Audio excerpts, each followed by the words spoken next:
personally myself. And so I look forward to seeing what he says to the country here tonight and to his supporters. Back to you. Aisha, thank you. The Harris team is now texting to say Vice President Harris will speak tomorrow, and that will be her response to the election results.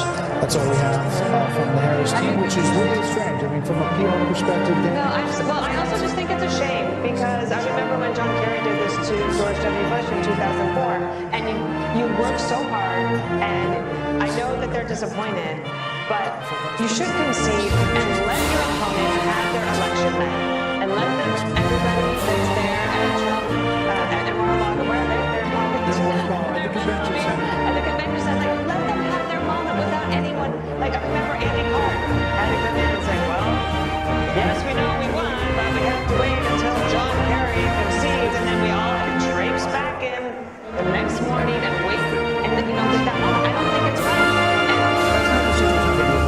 there could be a phone call tonight, but she's not going to speak publicly. If there's a phone call, they have to make it public. And then nobody needs to hear from her. So if I were her, I would do it tonight. I mean, that whole setup is so it's all our people already there. Everybody was there, and it does feel like you want to just collect the moment and do it the way that we're going to do it. They were holding out hope that the blue wall could somehow come together, but it's going to be a red wall. 90 minutes before that, they were told to suspect. I think it took 90 minutes before all of this, Jen O'Malley Dillon, the Harris campaign person, said everyone can go to bed and come back tomorrow. She didn't even address her own supporters. We wanted her to help President Trump. She didn't talk to the people who were sent there for hours for her. It just seems very ungracious. By the way, it ended up being a very bad split screen. You probably couldn't see them here, but they're filing out, and he's expanding his folks, and they're all excited for him. Look, I think that Kamala Harris is a sign of times, but I think that Trump's a metaphor for the country. And when he says we don't surrender, fight, we get back up. I just think I think that's what it is. The other thing I'm just going to say, maybe it doesn't happen, Trump supported him, just says we all get second chances in this life. Rarely do we get a second chance as big as this one. And I have got to believe the man that I know and that Haley worked with is going to work with a certain alacrity and energy to get things done very quickly. What he can do for executive order, what he can do with Congress, bringing in the governors. No one gets a second chance this big in their lives and just puts it on the shelf like it's a trophy or a gold star. He's going to use that as a platform for good and undo some of these bad policies. And I think doing better. These celebrities, these athletes, he's got job creators and innovators. He's got Elon Musk, he's got people who do stuff. Who people say, wow, those are American successful. He's just going to bring them forward. So Vice President Harris has now encountered what is known as the Urine curse. It's the failure of the Vice President to get to the presidency. Only two have done it, and that is Mark Van Buren in 1936 and George H.W. Bush in 1988. The question is, what the Republican Party looks like. And Haley, it's a multiracial party with it's working class, and maybe it's the future. It's Elon Musk. It is Joe Rogan and podcasts. It is, there's an opportunity here on both parties to realign and change. There are going to be a lot of conversations that go on to that end. Who is the next standard bearer for president? Is it J.D. Vance? Is he the one who picks up the torch after a 4-year legacy-defining term with the success that Kellyanne's describing? Is it J.D. Vance that picks it up? There's going to be a conversation about ground game. I mean, Kamala Harris over the weekend, they were saying they were knocking 1,000 doors a minute, and I have no reason to doubt that. It was an extraordinary ground game, but do ground games matter as much as podcasts, as much as real, authentic, viral moments like President Trump on the garbage truck, or President Trump at McDonald's, these viral moments that really capture the attention of the nation. And what does the Republican Party look like going forward? It's a broad coalition. It's an exciting coalition, and I think if President Trump manifests that working man agenda, no tax on tips, no limits on credit card interest rates, that's a working man's economic agenda. And if he makes that happen in 4 years, this party might look like this for quite some time. I'm struck when you're talking about the authenticity part of this, because when I think about him with the French fries at McDonald's and standing up with blood on his face, fight, fight, fight. You can't fabricate. No, consultant can create those moments, Trey. Those are organic and they are authentic. And I think that that is something that Kamala Harris fell really far short on in terms of the authenticity measure. Yeah, if you had told me that a billionaire from New York would be able to connect with middle America, I would have questioned that. To my friend, the gentleman from Tennessee, autopsies are painful, especially when the patient's still alive. I wonder what the Democratic Party is going to go through in the next weeks and months, because this was a loss that I don't think anyone saw coming, not to this magnitude. So what does the autopsy look like if you're a Democrat? It's painful. ギークリー、何が他の転職エージェントと違う。 IT 転職に特化しているところだ。一度相談に来てみろ。 IT 転職のエキスパートギークリー。ローソンでハピロー。あの大ヒットフェアが待望の復活。ローソン天下一品こってりフェア。これぞまさに天下一品のこってりスープ、こってりラーメン。濃厚鶏白湯スープに埋もれるこってり天津チャーハン。さらにファンおすすめうま辛あかんこってりメニューも。餃子スープ、カレーパン、チャーハンおにぎり、唐揚げくんとドドーのこってり天下一品。 But he left the office and she'd run. She would have been put through a different process and would have had an opportunity to do different. But you have a Democratic Party that's pretty old. I mean, you have Nancy Pelosi and Chuck Schumer and Joe Biden. You got Andy Beshear, you got Josh Shapiro. That is not the progressive Democrat that wins. So it is important to be a chamber of his party. We elected, nominated Phil Clinton, Barack Obama.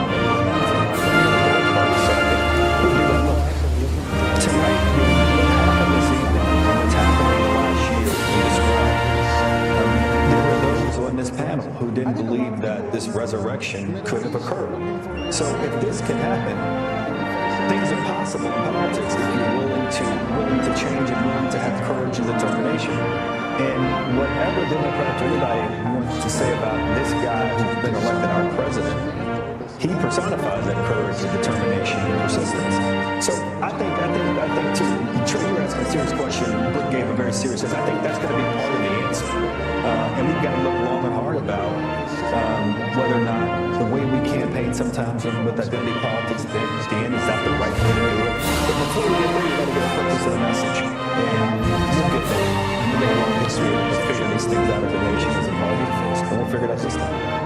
So the carnage speech got a lot of attention at the inauguration. Do we think that this speech,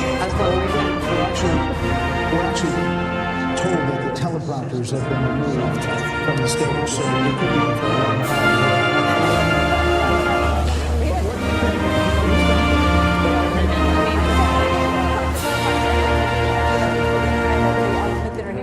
Upset that there were teleprompters, because he doesn't want to do this shit. Right. So, Dana, what does this speech look? This one right now. Yeah. I think look, I don't know. He's one of the most unpredictable people too. So I think that's why we're all here, and I'm wide awake, and I've been awake for almost 24 hours now. And I am curious to see. I think I wasn't just thinking about this speech. I'm thinking about the inauguration speech, which would be 8 years since Carnage speech. He has a wide range of the types of speeches that he can give. If you think even within a speech, there's range. If you think about the RNC convention, it started off with like, oh wow, yeah, and then after a while, like, wow, he's still talking, it's like so long, and then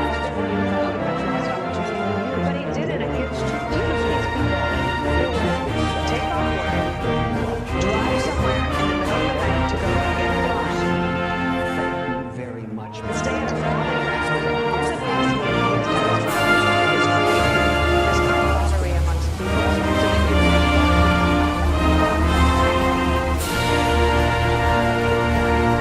Struck by just calling Pennsylvania here, Dana.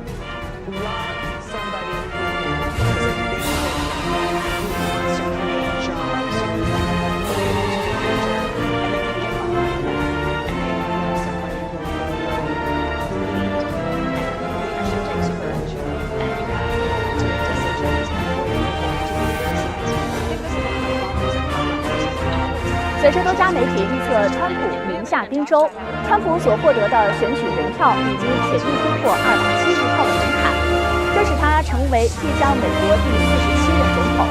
他的当选创造了历史，成为美国历史上第2位赢得非连续任期的总统，同时也是历史上第1位被刑事定罪后获胜的总统。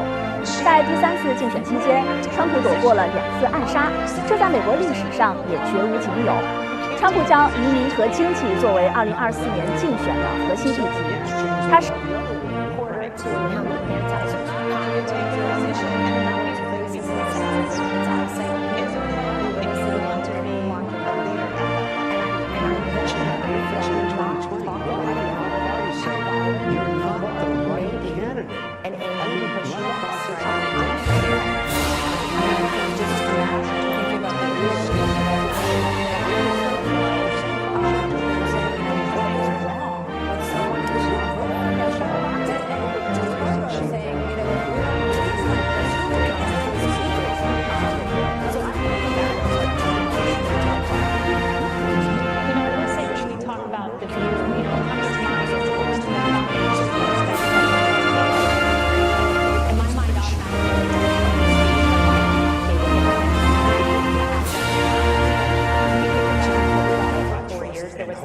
comment that didn't come in isolation. There were all kinds of comments that Neanderthal was one of the first words he used to describe those some COVID meetings.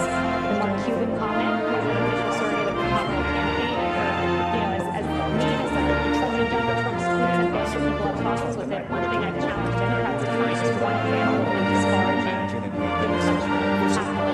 That's something he has not done. And so I expect you'll hear a unifying tone, and I expect you're going to see a very successful presidency and one to tether maybe from some of the things that were holding him back. What comes to mind is the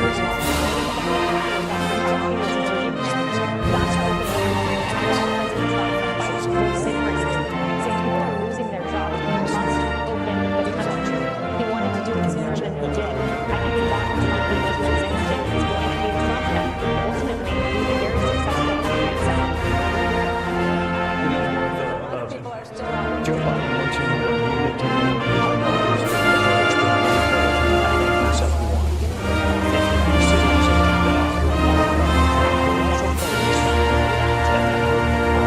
Georgia and New York to end this warfare. If there is any silver lining tonight, it is that we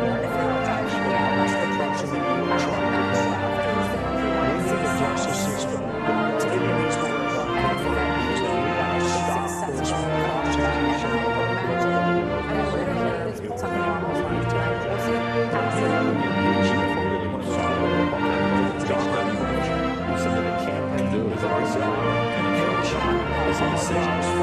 There's a lot of talk about cabinet members, Treasury Secretary, Secretary of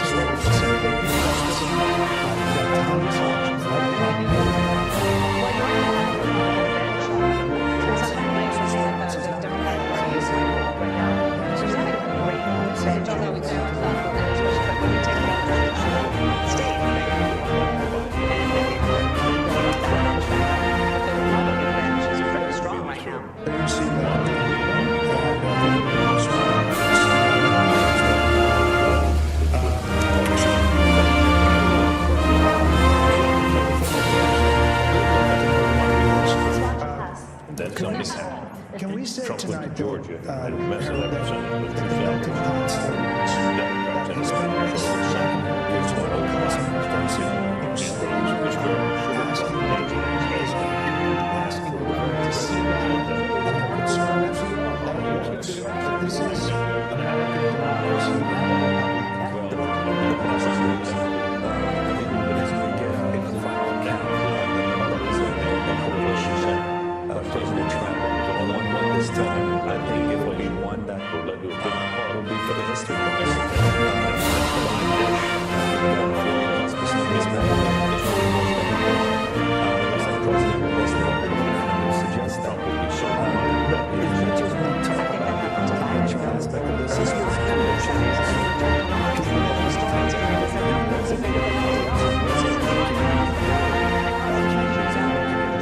communities across the country.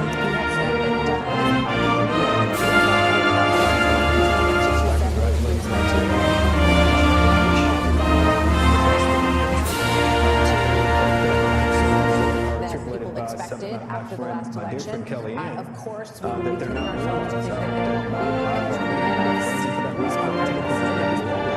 once we get past that, in celebration, as far as the whole states, the greatest experience to come to exist and celebrate just because of its own existence in 2026. Those are Jim Crow. the issue that abortion was talked about so much, and it was presented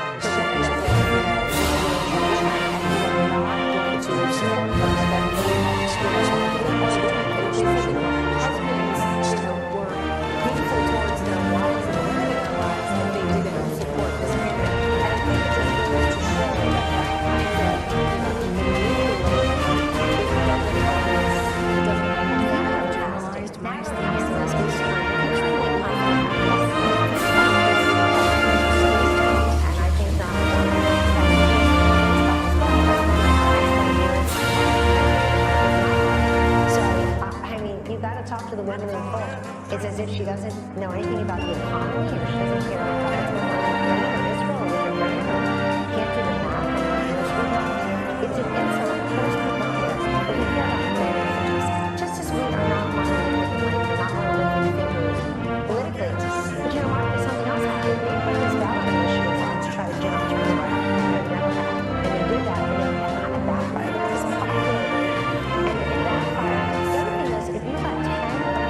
Second Lady Usha Vance, along with friends and campaign staff.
Pennsylvania and Wisconsin.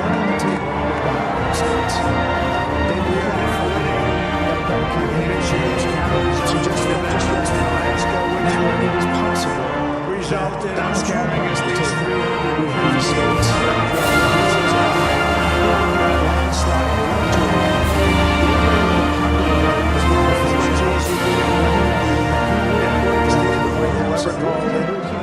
Because there was no other chances. There was no other path for them.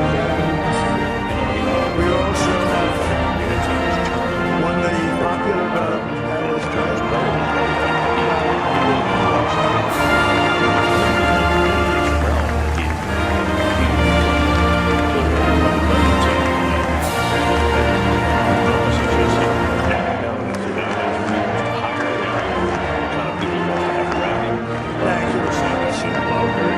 winning the popular vote was very nice. Very nice. Great feeling of love. We have a great feeling of love in this very large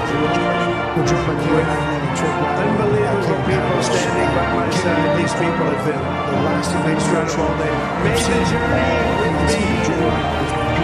It's going to make you very happy. We're going to make you very proud of your love. I hope that you're going to be looking back someday and say that was one of the truly important moments of this simple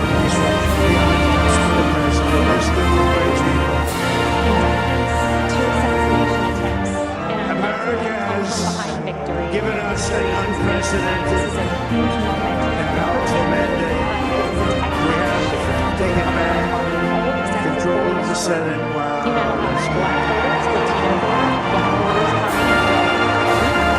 the Senate races in Montana, Texas, Ohio, Michigan, Wisconsin, the great Commonwealth of Pennsylvania. Before he went out to do what he was, he had Speech A and Speech B. Speech A was a more boisterous Trumpian speech. Speech B was a speech for unity. He ripped up solid cases of crime and regulars. He ripped up the boisterous speech and said he wanted to heal the nation. And the first words he said were an appreciation for Hillary Clinton for her service to our country. He said now it is time for America to bind the wounds of division. He said we are a party of all races, creeds, and religions. That is more than tonight than 8 years ago. But to place that President Trump right now, You have some great senators and some great new senators. あなたに合った働き方をビジョンコンサルティング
I want to be the first to congratulate right now, I can say, Vice President-elect of the United States.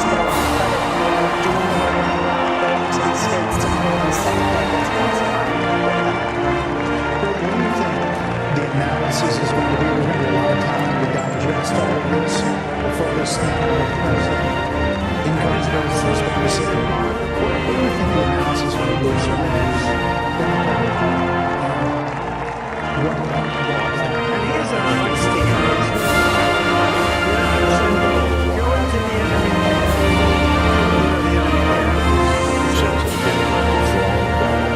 A lot of people are like this, sir, do I have to do that? He just goes, okay. Which one? CNN, MSDNC. He'll say, all right, thank you very much. He's like the only guy I've ever seen. He really looks forward to it, and then he just goes, absolutely.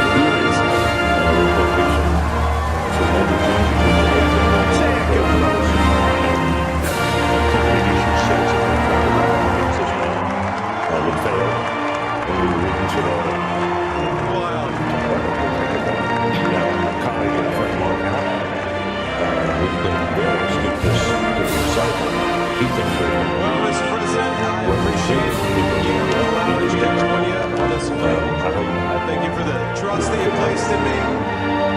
And I think that we just witnessed the greatest political comeback in the history of the United States of America. With the recriminations, and it's going to be fast and furious. You will have people saying that Joe Biden should drop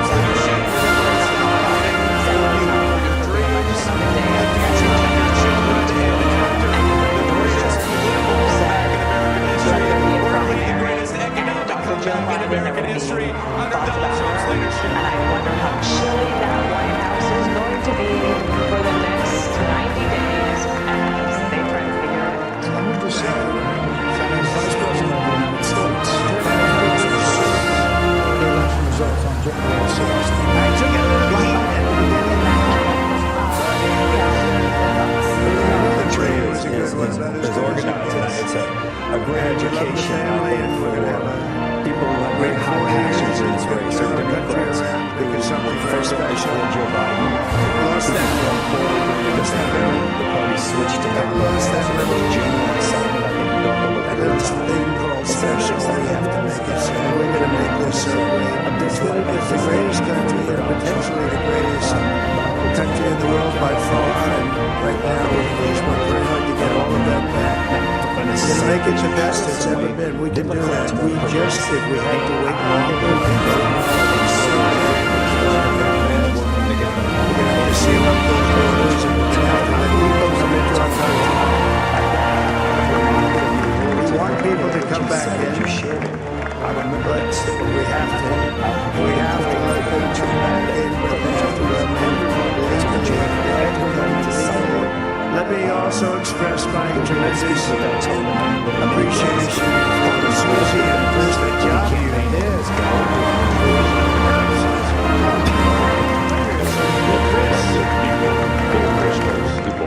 Susie likes to stay sort of in the back. The ice thing, we call it the ice thing. We'll get to the river trucker soon.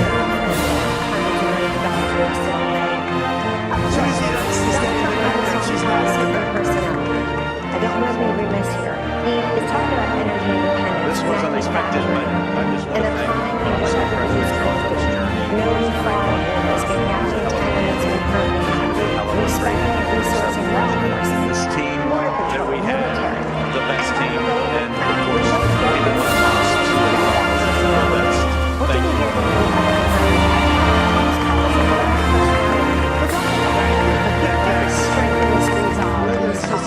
We don't get those policies without that. But I want to say this, it's on this They're great. Everybody over here is great. Everybody over here is very special. On November 9th, 2016, and on the line was Secretary Clinton to concede the race to Donald Trump. We have a new star. Your star is born.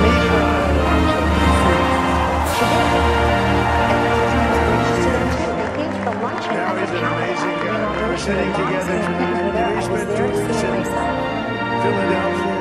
And then something just changed. The Washington Post said, let's impeach him. You know, he says a lot about and I saw that rally and I saw it come in now. But I gotta tell you, my friend, When it left, it was beautiful, shiny white. When it came back, it didn't look so pretty. It was going 10,000 miles an hour. It was burning like hell. I said, what happened to your paint job? He said, we've never made a paint that would withstand that kind of whether heat. people think that was justified or not. But I So it Now comes it's down only and time turn to around. respect the will of And they do this, like Trump history is for I would say that's the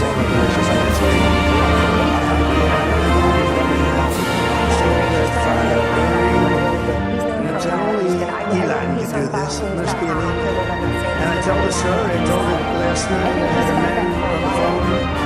And it must be an Elon. And I was saying, people have to be gracious to them.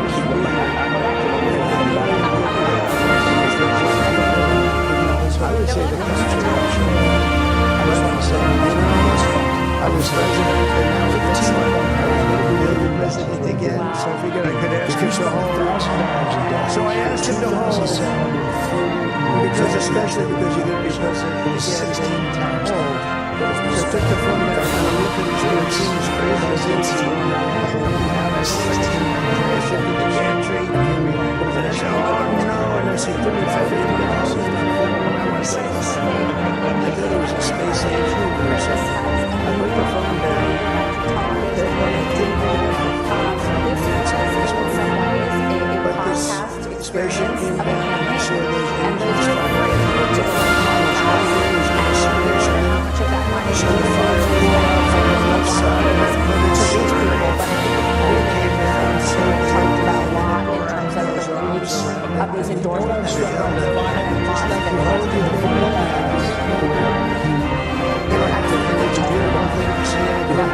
Making America great again. Was that you? He said, yes, I said, who else can do that? Can Russia do it? Can China do it? Can the United States do it?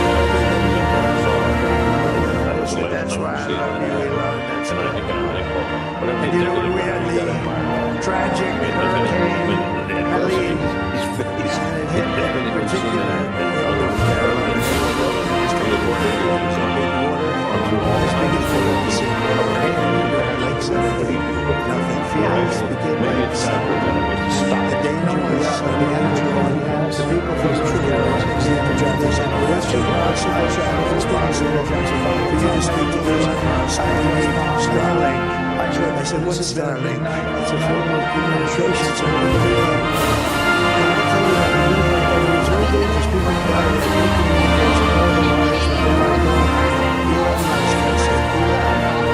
something called Starlink. Is that right? Or something? What the hell is it? It's a communication system that's very good. It's the people that do Can you get a hear that little so fast? He saved a lot of lives. But he's a character, especially now he's a super genius. We have to protect our geniuses. We don't have many of them. We have to protect our super geniuses. I want to thank somebody. You know, we have the U.S. Open champions. And so now we're just waiting the hour for 2 in the morning. I don't know if we're going to get one, but hopefully we will see him soon. And so I just want to add a little bit of perspective, just as a Capitol Hill reporter that's been covering the former president for a while. When I came to Congress 3 years ago, I talked privately with many powerful Republicans who did not want to see the former president back in Washington, and then to see the legal battles that he went through, and Republicans having to stand up for him, and then he went through the primary process, as Kelly and Conway just said, he won it state by state by state, and then came back to Washington in the spring, and went to the RNC and claimed the nomination. This is the greatest comeback that I've ever witnessed personally myself, and so I look forward to seeing what he says to the country here tonight, and to his supporters. Back to you. I should thank you. The Harris team is going to texting to say Vice President Harris will speak tomorrow, and that will be the response to the election results. That's all we have. The Harris team, which is really frustrating from a PR perspective. I also just think it's a shame because I remember when John Kerry did this to George W. Bush in 2004, and you worked so hard, and I know that you're disappointed, but you should concede and let him have lunch tonight, and let everybody that's there at Trump and Mar-a-Lago and then just let them have their moments. One of the most successful sports enterprises anywhere at any time. Yes, we know Doing so well. I'd like to ask Danny just to say a couple of words because people love to hear from him. I don't think it's right.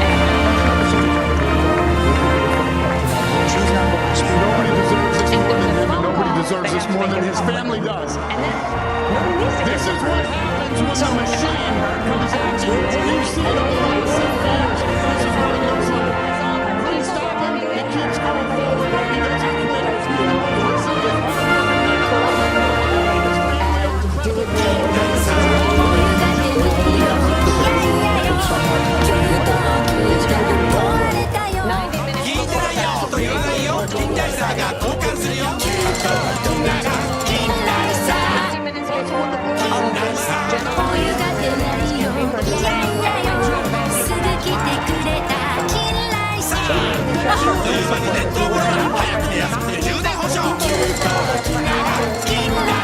It just seems very ungracious. By the way, I'm going to be a very bad split screen. You probably couldn't see here, but they're finding out that he's expanding his votes and they're all excited for him.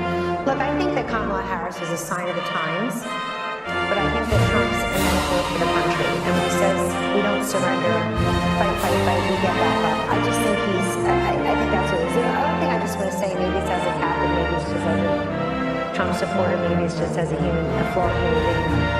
We all get second chances in this life. Rarely do we get a second chance as big as this one. And I've got to believe the man that I know and that Kayleigh worked with is going to work with a certain alacrity and energy to get things done very quickly. What he can do through executive order, what he can do with the Congress, bringing in the governors. Nobody gets a second chance this big in their lives and just puts it on the shelf like it's a trophy or a gold star. He's going to use that as a platform for good and undo some of these bad policies, and I think do even better.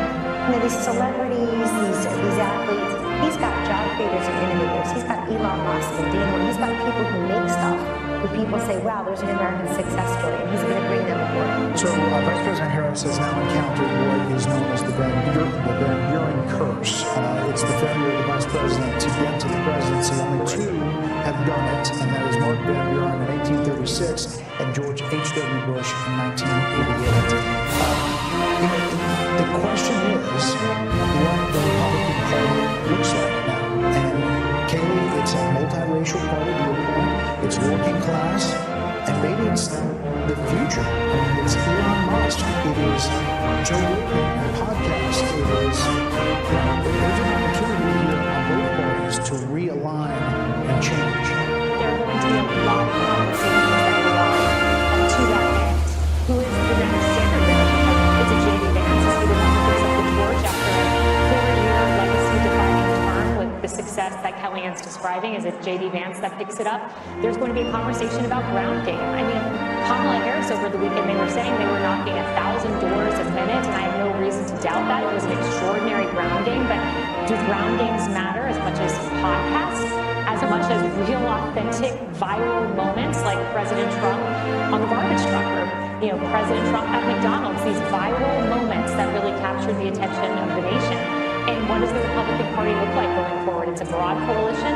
It's an exciting coalition. And I think if President Trump manifests that working man agenda, no time on tips, no limits on credit card interest rate, that's a working man's economic agenda. And if he makes that happen in 4 years, this party may look like this for quite some time. I'm struck when you're talking about the authenticity part of this, because when I think about him with the French fries at McDonald's and standing up with blood on his face, fight, fight, fight. You can't fabricate. No, consultant can create those moments, Trey. Those are organic and they are authentic. And I think that is something that Kamala Harris fell really far short on in terms of the authenticity measure. Yeah, if you had told me that a billionaire from New York would be able to connect with middle America, I would have questioned that. To my friend, the gentleman from Tennessee, autopsies are painful, especially when the patient's still alive. I wonder what the Democrat Party is going to go through in the next weeks and months, because this was a loss that I don't think anyone saw coming, not to this magnitude. So what does the autopsy look like if you're a Democrat? It's painful. ギークリー何が他の転職エージェントと違う IT 転職に特化しているところだ一度相談に来てみろ IT 転職のエキスパートギークリーローソンで吐きろあの大ヒットフェアが待望の復活天下一品こってりフェアこれぞまさに天下一品のこってりスープこってりラーメン濃厚鶏白湯スープに埋もれるこってり天津チャーハンさらにファンおすすめうま辛あかんこってりメニューも餃子スープカレーパンチャーハンおにぎり唐揚げくんとドドーのこってり天下一品 But if he got the office and she'd run, she would have been put through a different process and would have had competition and all things would have been different. But I mean, but Harold, you have a Democratic Party that's pretty old. I mean, you have Nancy Pelosi and Chuck Schumer and Joe Biden. You got Andy Beshear, you got Josh Shapiro. That's a different kind of Democrat, and that is not the progressive Democrat that wins in a primary. So is it going to be a change in your party? Clinton and Barack Obama who are not from the Democratic Party. So I think we'll do that. Look, tonight, what happened this evening and what's happened over the last year has been described.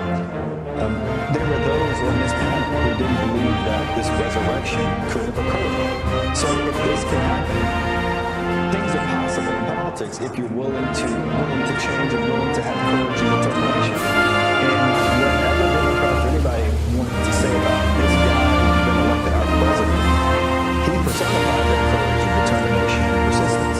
So I think Trey, you were asking a serious question, and Britt gave a very serious answer. I think that's going to be part of the answer. And we've got to look long and hard about whether or not the way we campaign sometimes with identity politics at the end, is that the right way to do it? But before you get there, you got to get a purpose and a message. And we'll get there. And we've got a long history of figuring these things out as a nation, as a party. And we'll figure it out this time. So the Carnage speech got a lot of attention at the inauguration. Do we think that this speech, we're actually told that the teleprompters have been removed from the stage, so we could be in for a long haul. What do you think? You know, he's coming. But I'm saying he was on the teleprompter anyway, but he, the other night at the upset there were teleprompters, because he didn't like. Right. So, Dan, what does this speech look? This one right now? Yeah. I think he's one of the most unpredictable people too. So I think that's why we're all here. And I'm wide awake, and I've been awake for almost 24 hours now. And I'm curious to see. I think I wasn't just thinking about this speech. I'm thinking about the inauguration speech, which would be 8 years since Carnage speech. He has a wide range of the types of speeches that he can give. If you think even within a speech, there's range. If you think about the RNC convention, it started off with like, oh wow, yeah, and then after a while, like, wow, he's still talking, it's like so long, and then kind of got off script, and people thought, oh, we kind of lost opportunity. But he did, and I think, do you look at these people who would take off work, drive somewhere in the middle of the night to go and get in line, stay out of the line, has done as well is created this camaraderie amongst people so that you could go.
随着多家媒体预测川普赢下宾州，川普所获得的选举人票已经铁定突破270票的门槛，这使他成为即将美国第47任总统。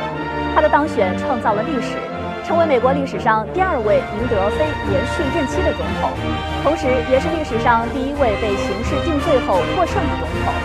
在第3次竞选期间，川普躲过了2次暗杀，这在美国历史上也绝无仅有。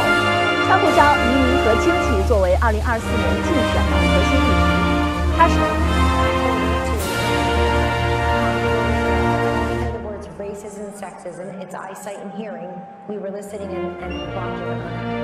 And I'm very worried that we are not talk a lot about how violent people may be and angry because she lost.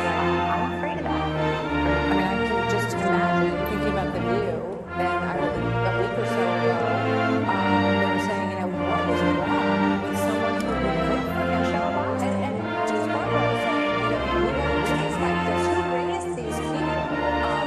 So I can only imagine what tomorrow is going to look like. I will say when we talk about the View, what comes to mind is you mentioned the carnage speech that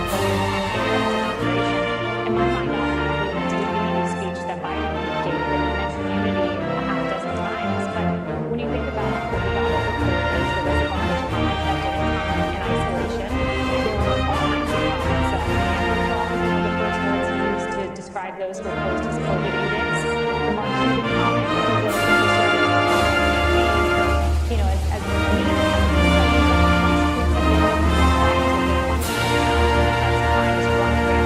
disparaging the country, half of the country, and that's something he has not done. And so I expect you'll hear a unifying tone, and I expect you're going to see a very successful presidency and one untethered maybe from some of the things that were holding him back. What comes to mind is an Oval Office meeting that we had where Dr. Fauci was urging him not to open the country, and I watched President Trump fight vociferously, saying people are losing their jobs. We must open the country. He wanted to do it sooner than he did. I think that Donald Trump, who goes with his instincts, is going to be a Trump that ultimately leads a very successful country in second term. Joe Biden mentioned the word unity more than he's I think he said more. If he's serious about that, he'll pardon Donald Trump. He'll also pardon his son. And then he'll put pressure on Georgia and New York to ban this law. If there's any sort of economic case that actually helps the person that you were trying to go after, we need a justice system that provides stop this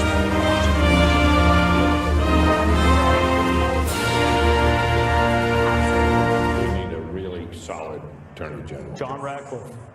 Could do it. Sorry, John. I apologize for There will be a lot of talk about cabinet members, Treasury Secretary, Secretary of State, Secretary of Defense. You've got Tom Cotton, Mike Pompeo. Well, you also have a Republican bench, and sometimes I hear say that the Democratic Party is quite old right now. There's not a great bench, although there are some, and especially when you take governors out of states, then you leave a hole, and then they have to build up that bench back up. But the Republican bench is pretty strong right now. You see that and everybody else So people are there waiting for the former president. Rick would like to know where he is. It's not done. Can we say tonight that Hispanics, Black Americans, middle-class Americans are asking the government to see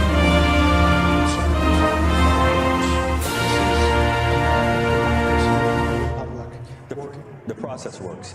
I think as we get a final account of the numbers and the coalition that President Trump won with this time, I think it will be one that will be for the history books.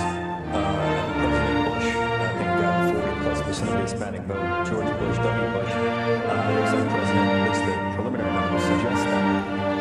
But as much as we talk about the unconventional aspect of this was conventional also. People believed him. He resonated with voters. He resonated with communities, rural communities, urban communities.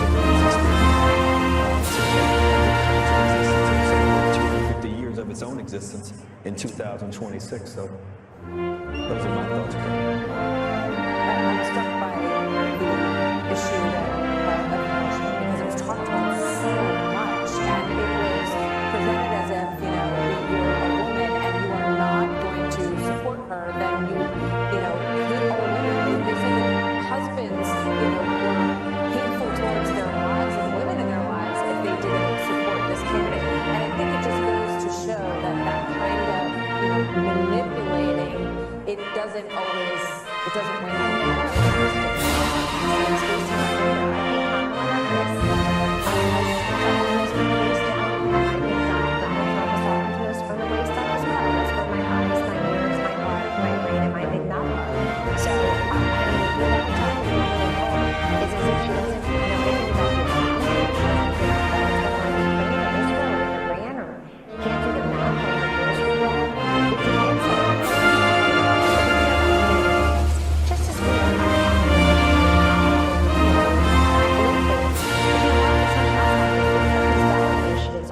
gin up turnout for the Democrat. And they did that, and it kind of backfired. Look at this popular woman. And it backfired. The other thing was, if you've got 10 abortion ballot initiatives, you can vote your conscience on abortion, and you can vote separately or similarly for president.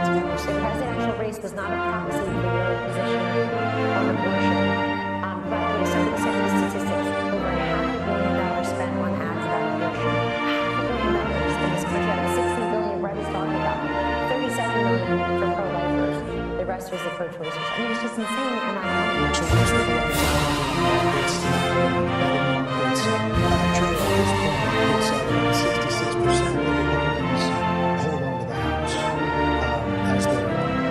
amount of possibilities and look at this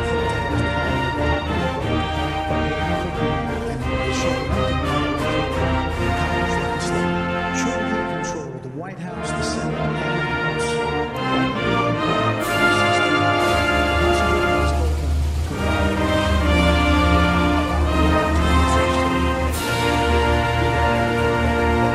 Agenda. That mistake will not be made this time. He will deal with the border. He will deal with tax is coming up. There is a plan being formulated by Mike Johnson right now, and John Boehner, whoever becomes the majority leader. The mistakes of 2016, I think we were surprised that he won. I'm not saying we were surprised, but others were surprised. The other thing I want to remind you that when he won in 2016, you recall what he said to talk about Hillary. She's been through enough. There's a lot of pressure to prosecute her. He said she's been through enough. I wish my Democrat friends would say the same thing about her and say enough is enough. Drop the cases in Georgia. Biden shouldn't wait on Donald Trump to win these federal cases. They should be headed by Joe Biden. If you really want to do it, then quit using welfare to divide the country. Quit using the justice system to try to we are still following the Senate races.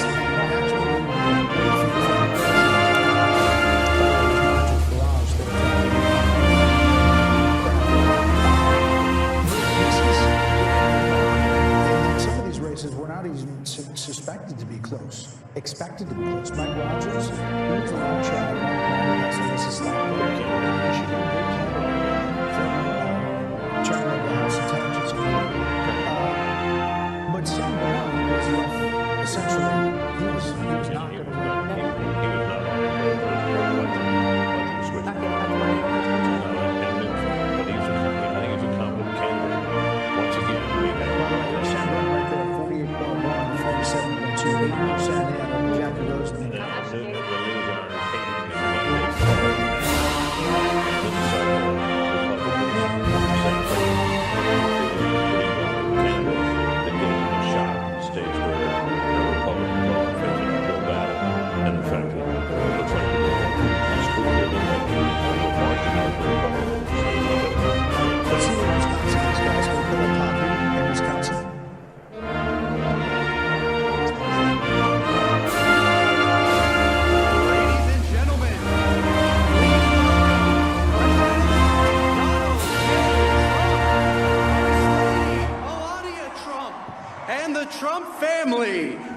accompanied by Vice President-elect J.D. Vance, Second Lady Usha Vance, along with friends and campaign staff.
These are our friends. We have thousands of friends of this incredible movement.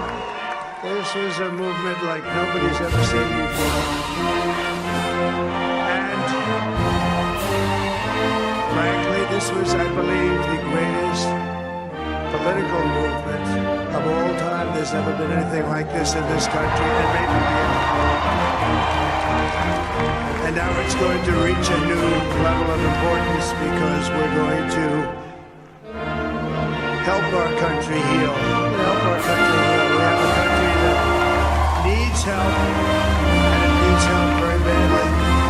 We're going to fix our borders. We're going to fix everything about our country. And we made history for a reason tonight, and the reason is going to be just that. We overcame obstacles that nobody thought possible, and it is now clear that we've achieved the most incredible political thing. Look what happened. Is this crazy?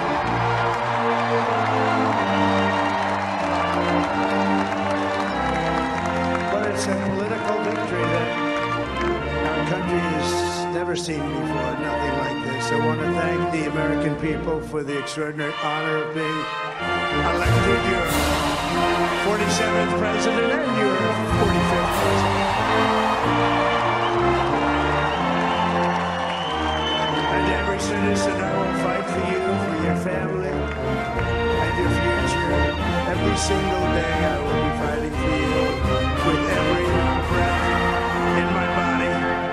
I will not rest until we have delivered the strong, safe, and prosperous America that our children deserve and that you deserve. This will truly be the golden age of America. That's what we have. This is a magnificent victory for the American people that will allow us to make America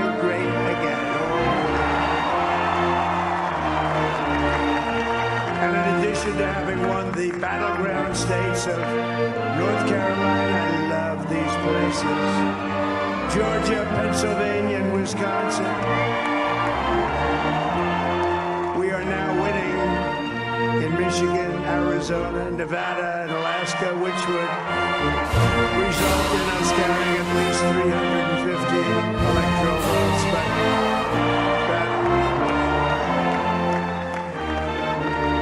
But it's much easier doing what the networks did or whoever called it, because there was no other path.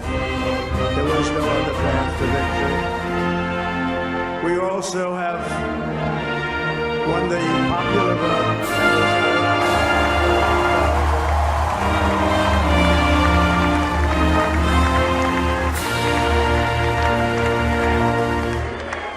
Thank you.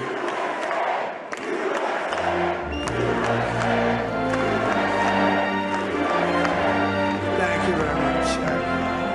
Winning the popular vote was very nice, very nice. I will tell you.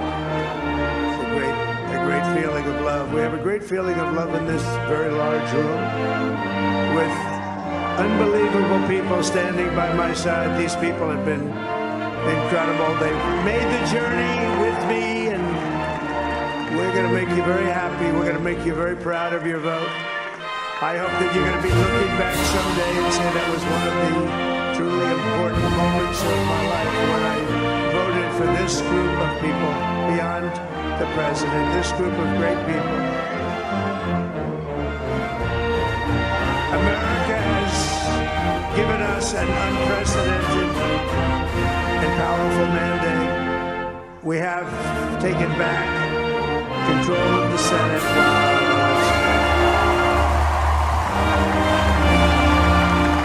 The Senate races in Montana, Nevada, Texas, Ohio, Michigan, Wisconsin, the great Commonwealth of Pennsylvania, were all won by the MAGA movement. They helped so much. And in those cases, every one of them, we worked with the senators. They were tough races, and I mean, the number of victories in the Senate was absolutely incredible. And we did tele-rallies. We did tele-rallies with each one of them, and sometimes we did 2 or 3 and it was amazing to look at all of those victories. Nobody expected that, nobody. So I just wanted to thank you very much for that. And you have some great senators and some great new senators. And it all... あなたに合った働き方をビジョンコンサルティング And I want to thank Mike Johnson. I think he's doing a terrific job. Terrific job. I want to also thank my beautiful wife, Melania, First Lady.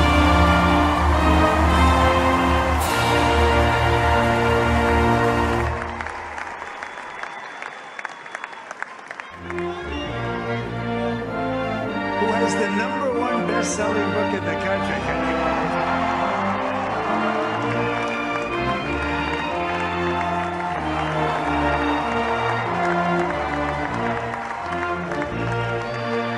Now she's done a great job. Works very hard to help people. So I just want to thank her. But I want to thank my whole family, my amazing children, and they are amazing children. Now we all think our children are amazing. Everybody here thinks their children are amazing. That's a good thing when you think they are. But Don, Eric, Ivanka, Tiffany, Barron, Laura, Jared, Kimberly, Michael, thank you all. What a help.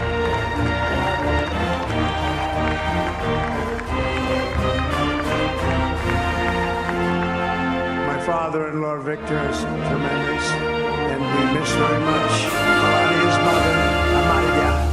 We miss Amalia. You would be very happy right now, standing on this stage. She'd be so proud. She was a great woman, that one. Beautiful inside and out. She was a great woman. I want to be the first to congratulate our great, now I can say, Vice President-elect of the United States.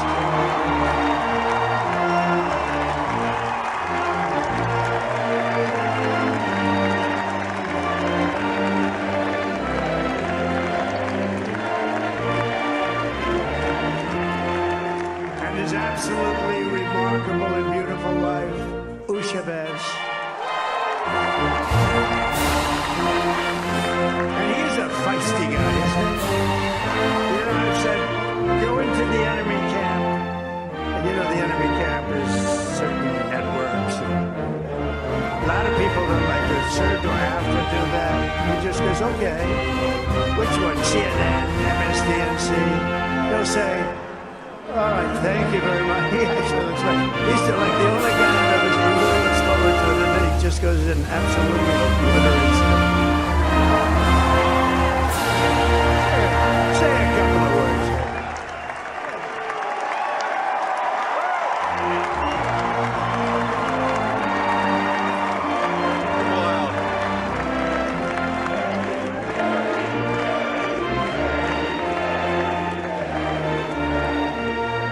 Well, Mr. President, I appreciate you allowing me to join you on this incredible journey. I thank you for the trust that you placed in me.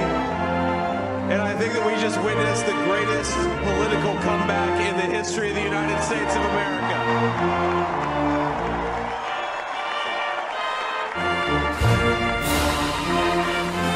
And under President Trump's leadership, we're never going to stop fighting for you, for your dreams, for the future of your children, and after the greatest political comeback in American history, we're going to lead the greatest economic comeback in American history under Donald Trump's leadership.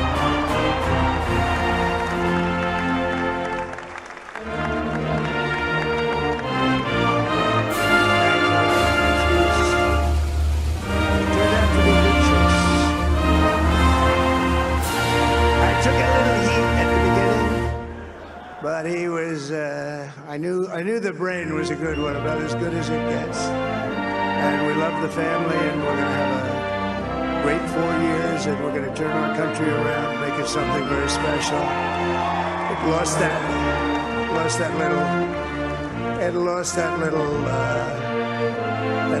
thing called special. We have to make it so. We're going to make this so great. It's the greatest country, and potentially the greatest country in the world by far, and right now we're going to just work very hard to get all of that back. We're going to make it the best it's ever been. We can do that. If we had to wait longer, I don't know. It was going bad, and it was going bad fast. We're going to have to seal up those borders, and we're going to have to let people come into our country. We want people to come back in, but we have to let them come back in, but they have to come in legally. They have to come in legally. Let me also express my tremendous appreciation for Susie and Chris, the job you did. Susie, come here, Susie. Chris, come here, Chris. Susie likes to stay sort of in the back, let me tell you. The ice thing, we call her the ice thing. Chris, come here. Susie likes to stay in the background. She's not in the background. This was unexpected, but I just want to thank, obviously, President Trump for this journey. It was a great one, and he's a hell of a candidate. He's going to be a hell of a great 47th president. And this team that we had, the best team, and, of course, even my boss, Susie Wiles, the best. Thank you. Thank you, and thank you, Susie. Look at us, she's shot. I've never seen her be shot before. Susie. They're great. Everybody up here is great. Everybody up here is very special. But the Trump, let me tell you, we have a new star. The star is born. Elon. Now he is. Now he's an amazing guy. We were sitting together tonight. You know, he spent 2 weeks in Philadelphia and different parts of Pennsylvania campaigning. You know, he sent the rocket up 2 weeks ago, and I saw that rocket, and I saw it coming down. I saw it, when it left, it was beautiful, shiny white. When it came down, it didn't look so pretty. It was going 10,000 miles an hour, and it was burning like hell. I said, what happened to your paint job? He said, we've never made a paint that could withstand that kind of heat. And, but I saw it come down and turn around. And it was, you know, it's like 22 stories tall, by the way. It looks a little smaller than that, but it's big. And it came down and down, and you saw that fire burning. And I said, only Elon can do this. It must be an Elon. And I told the story. I told it last night. I had a man on the phone. I had the screen muted, no sound. I was talking to a very important man. Happens to be here. And a very important guy, one of the most important people in, I would say, the country, actually. But, you know, I was president, and now it looks like I was going to be maybe president again, so I figured I could ask him to hold. So I asked him to hold, because especially because you're going to be president again, they hold. So I took the phone down, and I'm looking at the screen. I'm seeing this crazy thing that's going around and coming down. It looks like it's going to crash into the gantry. And I said, oh, no. And I said, do me a favor, do you mind holding for a couple of minutes? I want to see this. I thought it was a space-age movie or something. I put the phone down, but I didn't pick it up for 45 minutes, and he was holding. But this spaceship came down, and I saw those engines firing, and it looked like it was over, it was going to smash, and then I saw the fire pour out from the left side, and I put it straight, and it came down so gently, and then it wrapped those arms around it, and it held it, and just like you hold your baby at night, your little baby. And it was a beautiful thing to see, and I called Elon. I said, Elon, was that you? He said, yes, it was. I said, who else can do that? Can Russia do it? No. Can China do it? No. Can the United States do it other than you? No. Nobody can do that. I said, that's why I love you, Elon. That's good. And you know, when we had the tragic Hurricane Helene, and it hit, in particular, hit North Carolina, they were really devastated. The water, this was a big water, as big as we've ever seen, water hurricane. It built lakes out of nothing. Fields became lakes, and the danger was unbelievable. And the people from North Carolina came to me and they said, would it be possible, at all possible, for you to speak to Elon Musk? We need Starlink. I said, what's Starlink? It's a form of communication. So I called Elon. And I'll tell you what, he had, and it was very dangerous. People would die. They had no communication. All the wires were down. I called Elon Musk. I said, Elon, you have something called Starlink. Is that right? You have something. What the hell is it? He said, it's a communication system that's very good. I said, Elon, they need it really, really badly in North Carolina. He had got there so fast. It was incredible. So, and it was great. It saved a lot of lives. He saved a lot of lives. But he's a character, he's a special guy, he's a super genius. We have to protect our geniuses. We don't have that many of them. We have to protect our super geniuses. I want to thank some of the guys. You know, we have up here today the U.S. Open champion. He's fantastic. Albert, slightly longer than me. It's a little bit longer than me. Just a little bit. Bryson DeChambeau is up here someplace. What happened to Bryson? Where is he? Bryson. Oh, here we show. He's hitting balls. Oh, he's on the way. He's hitting balls. Bryson. Oh, look at him.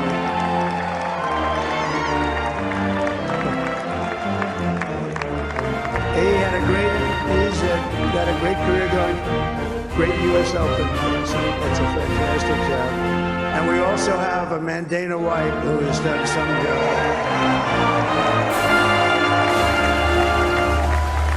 He's a tough guy.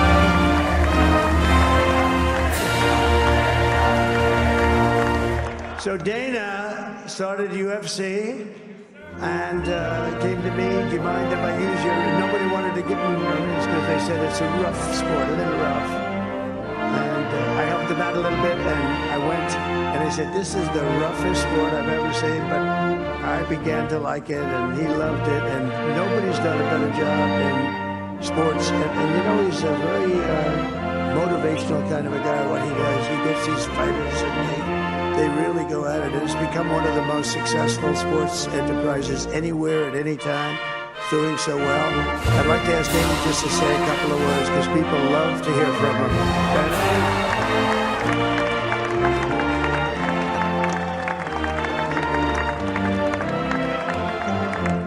Nobody deserves this more than him, and nobody deserves this more than his family does. This is what happens when the machine comes after you. What you've seen over the last several years, this is what it looks like. Couldn't stop him. He keeps going forward. He doesn't quit. He's the most resilient, hard-working man I've ever met in my life. His family are incredible people. This is karma, ladies and gentlemen. He deserves this. They deserve it as a family. I want to thank some people real quick. I want to thank the Nelk Boys, Aiden Ross, Theo Vaughn, Bustle with the Boys, and last but not least, the mighty and powerful Joe Rogan. And thank you, America. Thank you. Have a good night.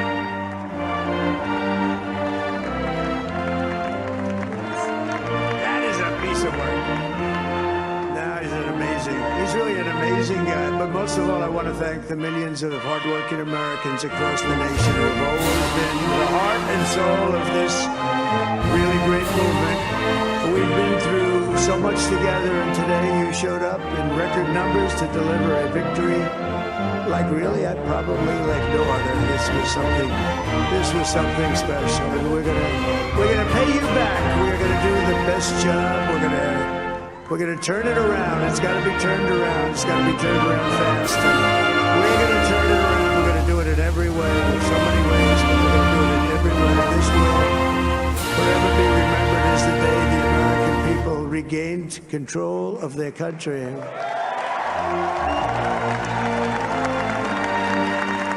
So I just want to say that on behalf of this great group of people, these are hard-working people. These are fantastic people, and we can add a few names like Robert F. Kennedy Jr. And he's going to help make America healthy again.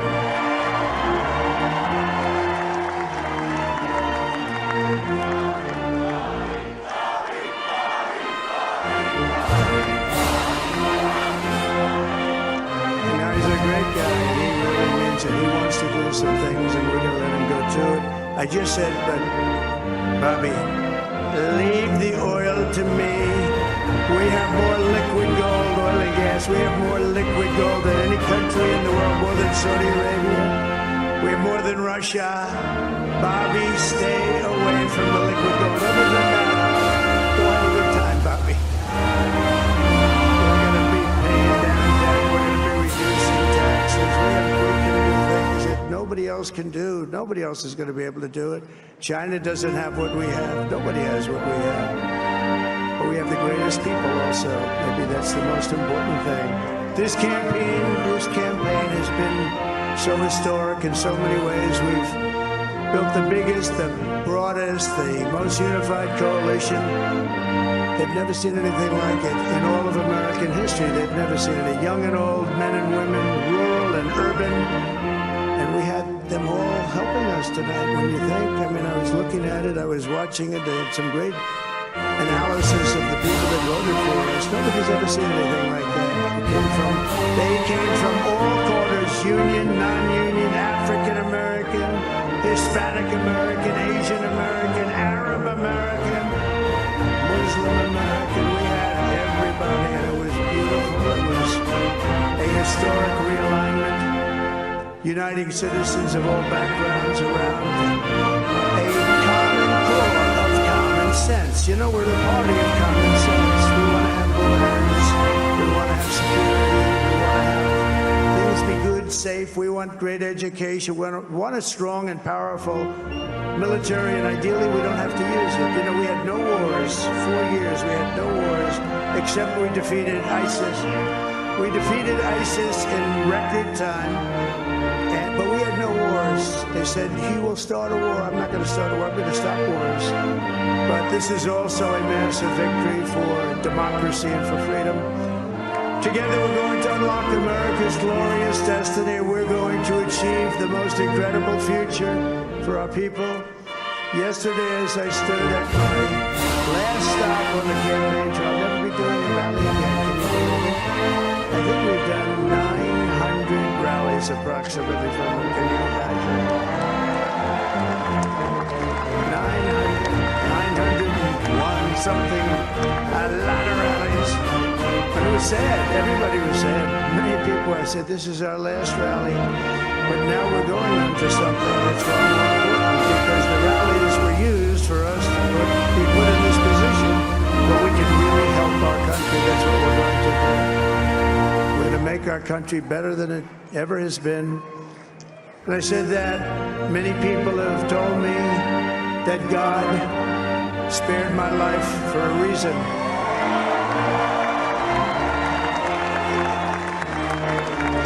And that reason was to save our country and to restore America to greatness. And now we are going to fulfill that mission together. We're going to fulfill that mission.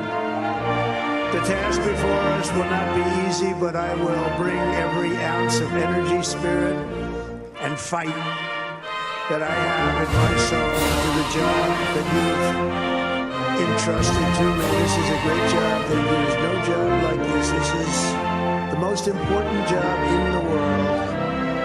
Just as I did in my first term, we had a great first term, a great first term. I will govern by a simple motto. Promises made, promises kept. We're going to keep our promises.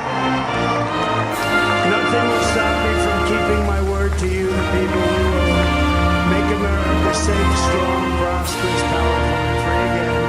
And I'm asking every citizen all across our land to join me in this noble and righteous endeavor. That's what it is. It's time to put the divisions of the past 4 years behind us. It's time to unite. And we're going to try, we have to try, and it's going to happen. Success will bring us together. I've seen that.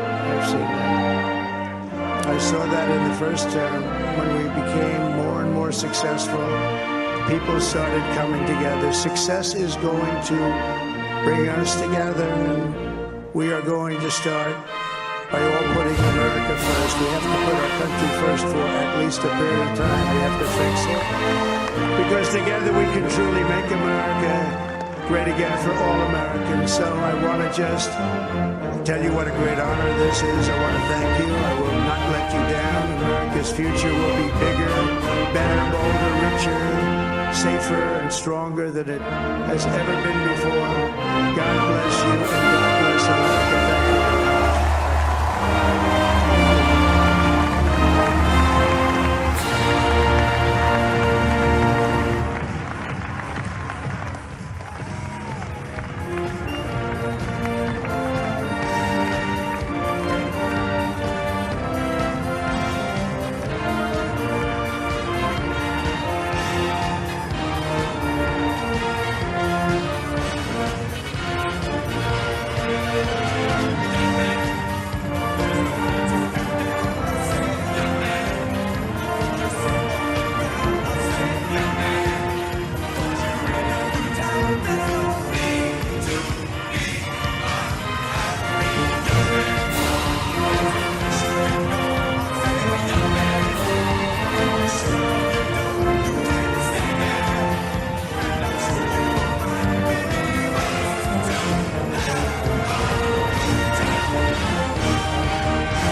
就在不久前，前总统川普在佛州棕榈滩会议中心发表了胜选。美国大选在即，特朗普、哈里斯究竟谁能够入主白宫，成为全世界最有权力的人？美国大选可不只是选总统啊，其实啊，从你的业主委员会到你家长会，其实啊，都是美国人一票一票选出来的。关注我，瑶瑶酱子带你看美国的基层选举，一个有烟火气的大选视角。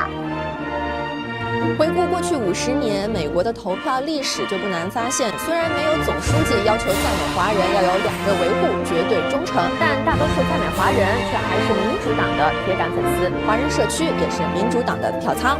比如说，出自加州华人社区的联邦众议员赵美心，到来自纽约市华人社区的孟昭文，同样也是联邦众议员啊，都是清一色的民主党。然而最近几年呢，这个趋势却发生了一些变化。在去年3月，《纽约时报》就有一篇报道指出，在纽约约市传统的民主党堡垒，也就是说，通常民主党议员他们的支持率在那些华人社区可以达到70%以上的这些社区啊，突然是出现了被染红的迹象，部分选民出现了向右转。接下来呢，我们就通过在民主党堡垒的华人社区里发生的3个故事，来看看这里的华人为什么会放弃对民主党的忠诚，改换门庭，转投共和党呢？民主党治国理政的政纲啊，素然是以高福利和对移民的友好政策著称。然而呢，也是近些年来他们对于边境移民的一些政策呢，也是让以移民为主的华人社区呢感到有一些态度的转变。就比如说吧，在疫情之后呢，纽约市的游民数量首先是出现了一个激增。那现在的数据来看呢，已经是达到了13万人，相当于每65个纽约客当中就有1个是游民。而另外一方面呢，这些年来从南部边境抵达纽约市的无证移民的数量也是出现了大幅的增加，可以说啊是考验着这个城市的收容能力和纽约客的宽容度。我们知道啊，纽约市呢实际上是美国最大的一个庇护城市之一了。那么民主党主张的这些政策呢，通常呢并不会把这些无证移民驱逐出去，恰恰相反会为他们提供衣食住行等各方面的保障。而这些人道主义的照顾呢，在此前其实并不会引起当地市民的太大的反弹。然而随着这个城市的游民和无证移民数量的激增，就出现了市府啊不得不把越来越多的游民所修到华人社区这样的现象。这也引起了华人社区里的市民们对于治安啊、安全等方面的担忧，从而引起了一股抗议浪潮。我们现在呢来到了布鲁克林86街这个华人聚集区，那其实呢就是在7月份的时候，市议员庄怡文呢就是在这里跟警察发生了冲突。可以看到事件已经过去了2个多月啊，3个多月了。你看现在现场还有这么多的华人还在抗议，还在反对在这里建立游民所。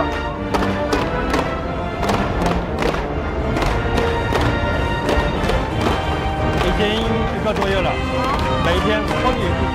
之前啊是听说阵仗更大是吗？对，这边大概400个人，这边也是400个人，差不多1000人。哦，这些都是反对在这里建游民所的小商家。可以看一下什么海鲜午饭要赞助嘛，一整天在这里。那谁来送呢？谁来负责送呢？他们店里人出不来。听到很多特别车喇叭在响，就是表达对他们的支持。为什么你要在这里抗议的是什么？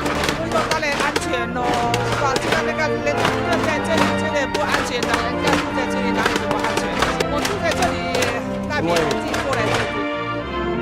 与在中国大城市的大街上你找不到无家可归的游民不同啊，在民主党主政的纽约市，恰恰呢是保护弱势群体的利益的。然而，在哪里修建游民所，如何调和游民与当地居民的关系，就成为了当地政府要面临的一个难题了。由于当地民众的强烈反对，当地的无论是民主还是共和党议员也都站出来反对。3个月前，民主党市议员庄文仪甚至为此和警察发生了冲突。近日，同样也是民主党的参议员曲一文也宣布向本提案，但由于民众普遍的不信任以及对手支持者的干扰，现场混乱。